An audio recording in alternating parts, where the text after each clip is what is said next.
प्यार के फूल दिल में खिला के काहे जाता रुबहिया छोड़ा के।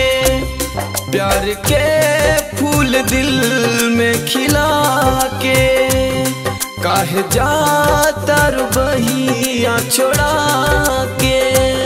वादा कैले बाड़ू प्यार में तू खाके कसम कबो छूटी नहीं संग। प्यार के फूल दिल में खिला के काहे जाता रुबहिया छोड़ा के।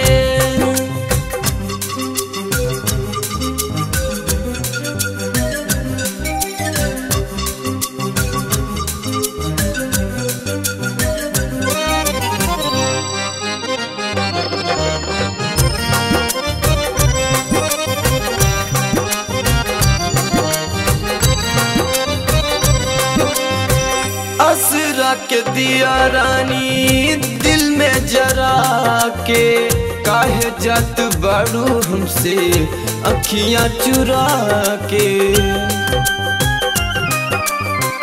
असरा के दिया रानी दिल में जरा के काहे जात बाड़ू हमसे अखियां चुरा के। बोला जान कवन बा मजबूरी काहे हमसे बनावे दूरी।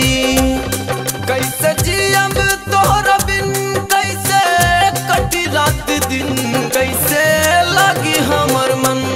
प्यार के फूल दिल में खिला के काहे जाता रुबहिया छोड़ा के।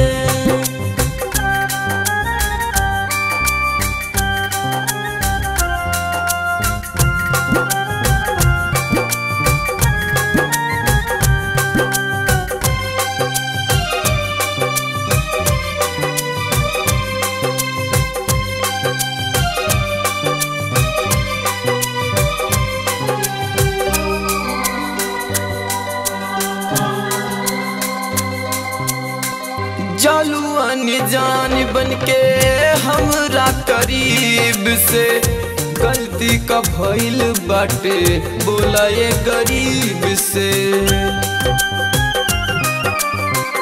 जालू अनजान बनके हमरा करीब से गलती का भइल बाटे बोला ये गरीब से। संग हंसी के हम के हंसा के काहे जालू तू हम के रोआ के। काहे हमरा पे करताड़ू इतना सितम बोला प्यार में सनम। प्यार के फूल दिल में खिला के काहे जाता रुबहिया छोड़ा के। वादा कैले बाड़ू प्यार में तू खाके कसम कबो छूटी नहीं संग। प्यार के फूल दिल में खिला के काहे जाता रुबहिया छोड़ा के।